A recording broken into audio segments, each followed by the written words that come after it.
Senhor presidente, senhores deputados, confesso, senhor presidente, que nós, a bancada do PSOL, em função da tamanha afinidade que nós temos com o deputado Olímpio sobre esse tema em particular, que nós chegamos ao ponto de discutir na bancada até a sessão do nosso encaminhamento à sua excelência deputado Olímpio. Porque o deputado Olímpio vem defendendo aqui nessa tribuna, desde o início dessa legislatura, a família policial militar e os policiais civis, enfim, vem defendendo as questões ligadas à segurança pública. E nesse item específico, o PLC 32, nós temos total concordância. É por isso, senhor presidente, que no nosso entendimento não teria problema que o deputado Olímpio pudesse aqui expressar o posicionamento que não é só de sua excelência, é o posicionamento também de nossa bancada. Qual seja, o posicionamento contrário ao PLC 32, que vai...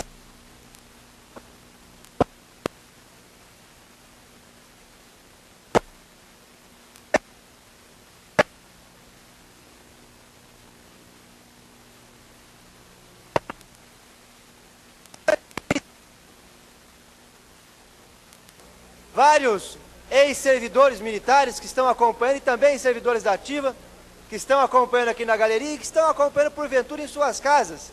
E é importante que a gente coloque luz em relação à situação da pensão no nosso estado. É fundamental colocar luz sobre esse assunto. Então a primeira questão é que a pensão não tem déficit. Pelo contrário, a pensão no estado de São Paulo é superavitária. Então é mentira do governo do estado quando diz que precisa reduzir direitos porque tem um pseudo buraco na Previdência ou em particular na questão da pensão.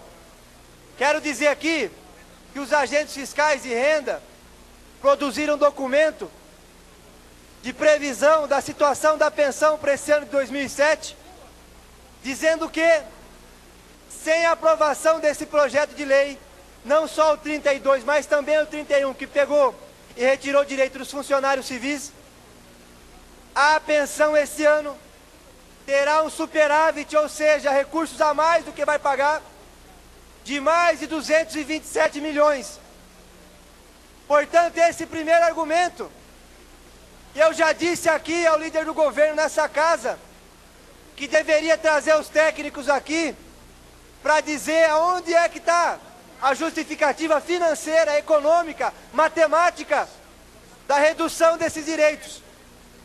Por quê? Porque a pensão que suas excelências que estão aqui, que contribuíram, como é o caso do deputado Conte Lopes, deputado Ferrarini e deputado Olímpio, com 6% do seu lerite, o governo com a sua contrapartida de 6%, que forma o caixa da pensão, ao longo da história da pensão em São Paulo, seja na civil ou seja na caixa beneficente da Polícia Militar, que agora também foi fundida numa só, que é a São Paulo Previdência, ela é superavitária.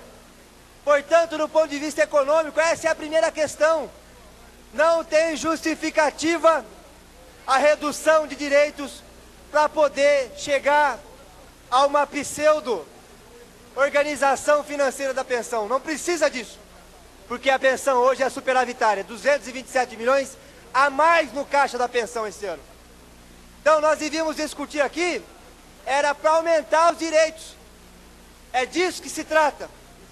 Porque não tem cabimento, e aqui uma avaliação social, que o filho do policial militar, ou da policial militar, que viu seu pai ou sua mãe entrar na carreira, ficar fora de casa, às vezes 8, 12, 16 horas, porque tem que fazer bico para complementar o salário.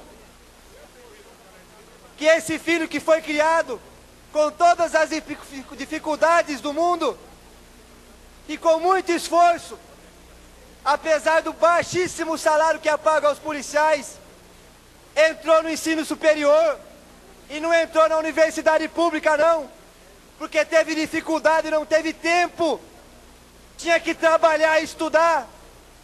não teve tempo de se preparar e não conseguiu passar nessa terrível loteria que é a loteria do vestibular, foi fazer a universidade privada, Marco Martins, e estava fazendo o curso superior privado, de repente perdeu o seu pai ou perdeu a sua mãe, que eram policiais militares. Com esse projeto de lei, com a sua aprovação, nós vamos ter por extinta o pagamento através da pensão da mensalidade desse jovem, que precisa desse pagamento. E hoje, sem a aprovação do projeto, o Fundo de Pensão do Estado cobre essa mensalidade até os 25 anos de idade. Com a aprovação desse projeto, isso não vai acontecer mais. Então essa é a primeira questão. Aonde estão com a cabeça o governo do Estado, que hoje no SPTV disse que é um governador que defende a educação, mas que defesa é essa? Se vai cortar, desobrigando o fundo de pensão de pagar a mensalidade do ensino superior privado, não só do jovem, filho de servidor civil, mas mais do que isso, porque o número de óbitos, os militares é bem maior do que os civis. Vai acabar com a possibilidade desse jovem poder concluir o ensino superior privado.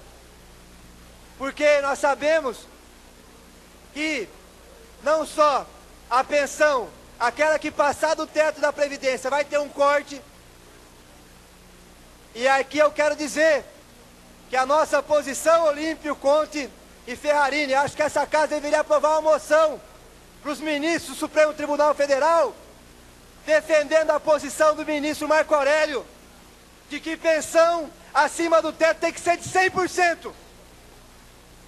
Devemos colocar, eu acho que essa é uma questão importante, uma moção nessa casa, porque está correto o ministro Marco Aurélio, tem que ser de 100%, mas mantendo o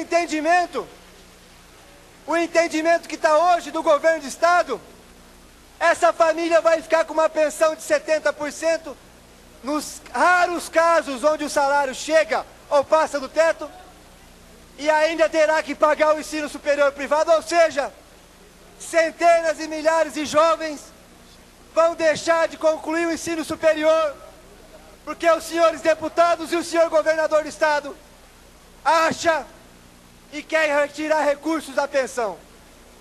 Uma pensão que é superavitária.